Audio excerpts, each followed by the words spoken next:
Try করবো ম্যাকডোনাল্ডসের 100 বছরের আইটেমগুলো, আর তার সাথে কিছু ক্রেজি মেনু আইটেমও থাকবে যেগুলো হয়তো কখনো তুমি শোনোওনি। আমার বন্ধু ম্যাক্সকে আমার সাথে এনেছে আমার হেল্পের জন্য। আমরা শুরু করবো 1940 সাল থেকে, যখন ম্যাকডোনাল্ডস শুরু হয়েছিল। ম্যাকডোনাল্ডসের প্রথম নাম ছিল ম্যাকডোনাল্ডস ফেমাস বারবিকিউ, যেখানে ক্লাসিক বারবিকিউ আইটেম আর মিল্কশেক সেই সময় লোকে ড্রেস আপ করাবো। আর 1940-এ ম্যাক্স তুমি হবে একজন কার্ড হক। ডুড কি দেখি একবার কেমন লাগছে আমাকে? ভালো লাগছে তো ম্যাক্স। আমার কাছে আছে এই 1940 সালের ম্যাকডোনাল্ডসের মেনু।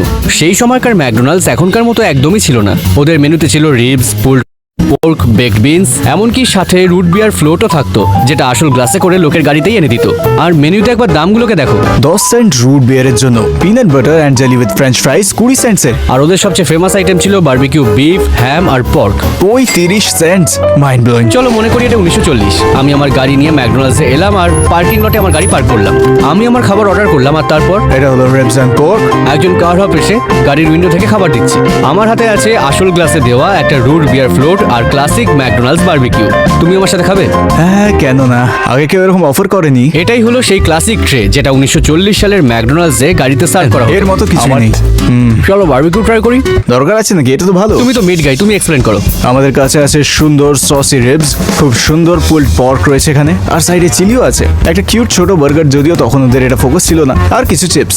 ম্যাকডোনাল্ডস কিন্তু প্রথম দিকে ফ্রেঞ্চ ফ্রাইজ সার্ভ করতো না, তার বদলে ওরা দিত পটেটো চিপস, কারণ এটা ছিল ইজি। আমি এই রিবসটা এক্ষুনি খেতে চাই। গ্লাভস লাগবে? আমি তো হাত দিয়ে Okay, খাবো, কারণ আমি ফিল করতে চাই যে ওই সময় 40s-এ কি পাওয়া যেত। এটা কি অসাধারণ। আর মনে রেখো এই ভিডিওতে আমরা সব অরিজিনাল প্যাকেজিং ইউজ করছি যা ম্যাকডোনাল্ডস ইউজ করতো, আর আমরা সব খাবার অরিজিনাল রেসিপিতে বানিয়েছি। পুলড পোর্কটা কিন্তু সত্যি বেশ দারুণ। এটাকে ওরা ডিসকন্টিনিউ কেন করলো? ভাবো তো একবার, গাড়ির মধ্যে বসে লাইফের বেস্ট বারবিকিউ খাচ্ছ।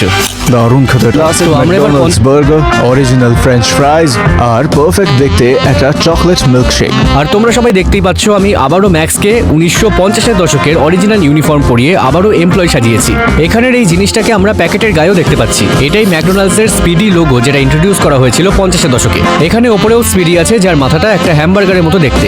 এটা একটা হাসি মুখের কার্টুন শেফ যে একটা সাইন ধরে আছে যাতে লেখা ছিল আমি স্পিডি, আর এর মানে ছিল যে ফাস্ট ফুড আরো ফাস্ট হচ্ছে। ভালো করে দেখলে খেয়াল করবে কোস্ট টু কোস্ট লেখা আছে। এর মানে হলো সেই সময় ওরা পুরো আমেরিকাতে এক্সপ্যান্ড করছিল। আর মনে রেখো এই সব অরিজিনাল ব্যাগ, এই সমস্ত কিছু অরিজিনাল প্যাকেজিং। এটা সেই অরিজিনাল কন্টেনার যেটাতে ফ্রাই দেওয়া হতো। এটা একদম ক্রেজি। এগুলো সত্যি ইউনিক। সম্ভবত এটাই 50-এর দশকের লাস্ট অরিজিনাল ম্যাকডোনাল্ডস। অনেক মোটা, অনেক বেশি ভারী। আমারটায় কোনো কন্ডিমেন্টস নেই, শুধু চিজ আর বার্গার। এরকমই তো হওয়া উচিত। আমারটাই আছে ক্লাসিক পিকলস, অনিয়ন, মাস্টার্ড। আমার মুখে জল চলে আসছে প্রচন্ড ভাবে। ওটা খুব জুস, একদম আসল বার্গারের মতো। ভালো ব্যাপারটা হলো আমারটা পারফেক্ট মিডিয়াম কুক, যেটা এখন আর তেমন দেখতে পাওয়া যায় না। খুব ভালো এটা। এটা কোনো ফাস্ট ফুড রেস্টুরেন্টে কখনো দেখা যায়নি, কিন্তু তখনকার দিনে এটা ছিল। আর জেনে রাখো দাম ছিল মাত্র 15 সেন্টস। আমি হলে 100টা খেয়ে নিতাম। এটা হলো আসল পরীক্ষা, ফ্রেঞ্চ ফ্রাইজ। মনে রেখো এই প্রথমবার কিন্তু ম্যাকডোনাল্ডস ফ্রেঞ্চ ফ্রাই এনেছিল। এর আগে আমরা দেখেছি পটেটো চিপস দিত। স্বাদ অনেকটা আজকের ফ্রাইয়ের মতনই লাগছে। আমার মনে হচ্ছে একটু আলাদা, একটু কম আর্টিফিশিয়াল স্বাদের মনে হচ্ছে। আলু থেকে বানানোর বোঝা যাচ্ছে। তবে ফ্রাই তো ফ্রাই। আর এখন মিল্ক শেক এই কাপের মধ্যে খেতে হবে। ক্রেজি, আসল চকলেটের মতো টেস্ট। একদম ঠিক বলেছো। এটা একটা ক্রাফট মিল্কশেকের মতো। এখন তো মেশিন অলওয়েজ নষ্টই থাকে। পৃথিবী বদলে গেছে। ইচ্ছে করছে 50-এর দশকে গিয়ে ম্যাকডোনাল্ডসের খাবারগুলো যদি খেতে পারতাম। ঠিক আছে, তো সেটাই তো করছে এখন। তো চলো এবার 60-এর দশকে যাই। হ্যাঁ চলো। তোমার জন্য 60-এর কি দশকে আনি? গেলে আমাকে কি একটা হুলা বার্গার দিতে পারবে? একটা হুলা, দুটো আইসড মিল্ক, ঠিক আছে। কয়েকটা শ্যামরক শেক। Medium, large. আমি মিডিয়ামই নেব। আর একটা ফিলেও ফিশ। ও, দুটো ওয়াটার কাপ। দুটো জলের কাপ। হ্যাঁ, পারফেক্ট। ওটা ফ্রি। বাহ, ভালো। হ্যাঁ, অর্ডারটা নিয়ে আসছি। এখানেই আছে। তো এটা দিয়ে শুরু করি। এটা কি? এই প্যাকেটের ভিতরে যেটা আছে তাকে বলা হয় হুলা বার্গার ফিশ ফিলে, কারণ হুলা বার্গার হয়ে গিয়েছিল তখন একটা বিশাল ফেলিয়ার। যেমনটা হওয়া উচিত। আমাদের কিন্তু ধন্যবাদ দেওয়া উচিত যে 1960-এর দশকের আসল ন্যাপকিন দিয়ে আমরা হাত মুছছি। মনে হচ্ছে এটাকে বাঁচাতে হবে। মানে এটার দাম কত হবে এখন? এই প্রতিটা ন্যাপকিনের দাম প্রায় $20। সত্যি? আমি তো আমার হাতে এটা দিয়ে মুছছি না। আমরা এটাকে এখানে বাঁচাবো।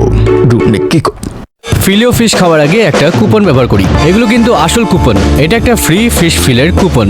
দেখো কি সুন্দর এটা। এটা একটা পোস্ট কার্ডের মতো দেখতে। এখন এইরকম কুপন বানায়। হ্যাঁ, আর বানায়। আর ট্রিপল থিক শেক, এগুলো কি এখনো চলবে? দেখি কবে এক্সপায়ার হয়েছে। অক্টোবর 1968। একটা খুবই সুন্দর সফট ফ্লাপি বান, সাথে দারুণ টাটার সস, আর অবশ্যই গোল্ডেন ব্রাউন ফ্রাইড ফিশ। আমরা কি দুদিক থেকে কামড় দিতে পারি? ওয়াও, এটা সত্যি মজা আছে। এটা খেয়ে মনে হচ্ছে আমার ঠাকুমা আমার জন্য খুব সুন্দর একটা ফিশ স্যান্ডউইচ বানিয়েছে। আমার মনে হয় না আমার ঠাকুমা আমার গোল্ডেন জন্য- আর্চেস লোগোটা আমার দারুণ লাগছে। খেয়াল করো এটা শেষে কেমন একটা স্পেয়ার ছিল। এটা ফ্রেঞ্চ ফ্রাই না? মনে একটা তো হয় বসা না। কাঁথা ফ্রেঞ্চ ফ্রাই। এতে সত্যি সত্যি গরুর দুধ আছে। হ্যাঁ। আজকাল এরকম পাওয়া যায় না আর। আজকের এই গোল্ডেন টিকিট আইটেমে যাওয়ার আগে ওয়াটার কাপ, আগেরগুলো কত সুন্দর ছিল দেখো। এগুলো কি রেস্টুরেন্টে আগে দেওয়া হতো? হ্যাঁ, আগে এগুলো রেস্টুরেন্টে দেওয়া হতো, অনেক স্টাইলিশ আর ভালো মানের ছিল, তখন ট্রান্সপারেন্ট ছিল না। কিন্তু এখন কেন করা হয় সেটা জানো কি? সস্তা? না তা নয়, যাতে কেউ কোক নিয়ে এসে বলতে পারবে না এটা জল। হ্যাঁ, আমি এটা করেছি, কিন্তু আমি পারলে সত্যি কথা থেকে শ্যামরক একটু শেক, পুরোনো দিনের একটা দারুণ স্মৃতি। শ্যামরক শেক প্রথম আসে 1960-এর দশকের সময়। এগুলো ছিল সেই সময়কার আসল কাপ, আর দেখো 60 বছর পরেও এগুলো কেমন টিকে রয়েছে। ওটা একটা আইকনিক শেক। তা এখন এই আসল শ্যামরক শেকের কাপ থেকে ড্রিঙ্ক করার সুযোগটা তোমার কাছে কেমন লাগছে? আমার মনে হচ্ছে আমি আবার পুরোনো সময় ফিরে গেছি। আমার মাথা আমার সাথে খেলছে, এটা দেখে খুব উইয়ার্ড লাগছে। Minty, creamy. আসল মিন্ট ফ্লেভার। হ্যাঁ, সামনে এগোনোর আগে আমাদের একটা জিনিস করতে হবে ম্যাক্স। আমরা বলতে তুমি শুধু নিজের কথা বলছো তো? এই দেখো, এটা একটা গোল্ডেন পাইনাপল, মোটা একটা স্লাইস, চিজ আছে, বানও আছে। এটা অপছন্দ করার কি থাকতে পারে? ওরা সত্যি এটা বেচার চেষ্টা করেছে? হ্যাঁ করেছিল, কিন্তু বাজেভাবে ফেল করেছিল। একটা ডিল দিচ্ছি, তুমি যেহেতু অদ্ভুত পোশাক পরে আছো, হ্যাঁ। আমি এটা খেয়ে দেখবো। ঠিক আছে। বাবা, তোমার জন্য খারাপ লাগছে আমার, ব্যথাটা বুঝতে পারছি। আমি নিজেকে ডিস্ট্র্যাক্ট করতে চলেছি এই ট্র্যাশ ব্যাগ দিয়ে, যা তখন গাড়ির জন্য দেওয়া হতো। এতে এমনকি পিছনে একটা টেপ ছিল যা খুলে লাগানো যেত।